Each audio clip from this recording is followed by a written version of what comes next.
ছুটির দিন মানেই ঘুম থেকে দেরি করে উঠা, আস্তে ধীরে কাজ করা আর ভালো মন্দ রান্না করে খাওয়া।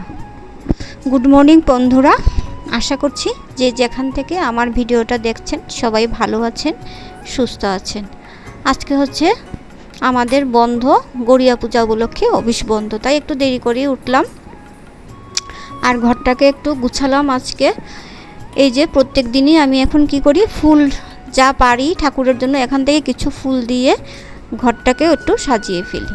আর এই যে বেড কভারটা দেখছেন, এই বেড কভারটা আমার ভীষণ প্রিয়। আর জানেন তো, এটাতে ঘুমাতে এত মজা কি বলবো। এটা আমি আমার অফিসে একজন দাদা নিয়ে এসে বিক্রি করে, ওর কাছ থেকেই আমি এটা রেখেছিলাম। মানে ভীষণ ভালো এই বেড কভারটা, ঘুমাতে ভীষণ আরামদায়ক, আমার ভীষণ প্রিয়। যাই হোক বন্ধুরা, আজকে একটু তো লেটই উঠেছি। তারপর এই যে এখন ধূপ দেখিয়ে নিচ্ছি রান্নাঘরে, এটা তো আমি প্রতিদিন করি।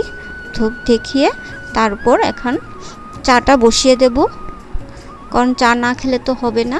সবাইকে একটু চা দেব, লাল চা।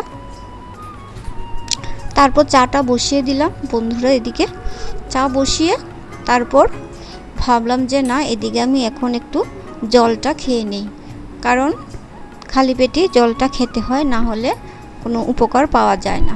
বা মা অন্নপূর্ণাকে আমি প্রণাম করলাম। মানে এইগুলি কিছুটা টুকটাক নিয়ম মেনে চললে জানেন তো সংসারে অনেকটাই উন্নতি হয় আর ভালো হয়।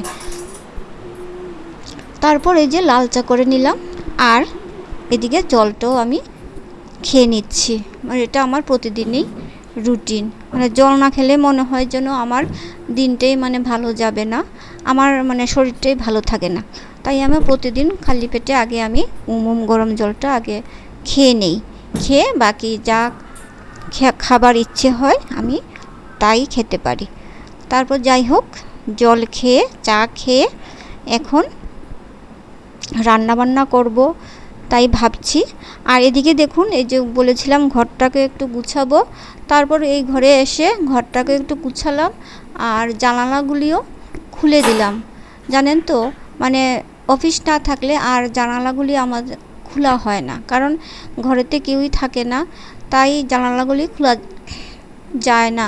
মানে কে আবার আটকাবে, কে খুলবে, তাই বন্ধবার হলে এইগুলি সব সুন্দর করে আমি খুলে দিই। তারপর এই যে গাছগুলির মধ্যে, ইনডোর প্ল্যান্টগুলির মধ্যে একটু একটু করে আমি এই যে এটার মধ্যে চালের জল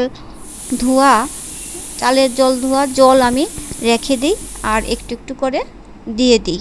কারণ এখন হচ্ছে গরমের দিন, তাই জলগুলি একদম টেনে যায়, মানে গাছগুলি শুকিয়ে যাওয়ার চান্স থাকে। তাই একটু একটু করে আমি প্রতিদিনই, একদম অল্প অল্প করে প্রতিদিনই এই ইনডোর প্ল্যান্টগুলির মধ্যে একটু জল দিয়ে দিই। যাই হোক, ঘর দরজা তো গুছিয়ে নিলাম, তারপর স্নান সেরে চলে গেলাম ঠাকুর ঘরে। ঠাকুর ঘরটাকে ঠাকুর দেওয়া হচ্ছে আমার প্রাণ। ঠাকুর ঘরকে আমার যত সাজাতে ইচ্ছা করে ততই আমার মনটা বিশেষ ভালো হয়ে যায়। দেখুন আমার ঠাকুরকে আমি কি সুন্দর করে ফুল দিয়ে সাজিয়েছি। তাহলে আপনাদের কেমন লাগলো আমার ভিডিওটা আপনারা জানাবেন, আর যদি ভালো লাগে তাহলে আমার চ্যানেলটাকে একটু সাবস্ক্রাইব করে দেবেন।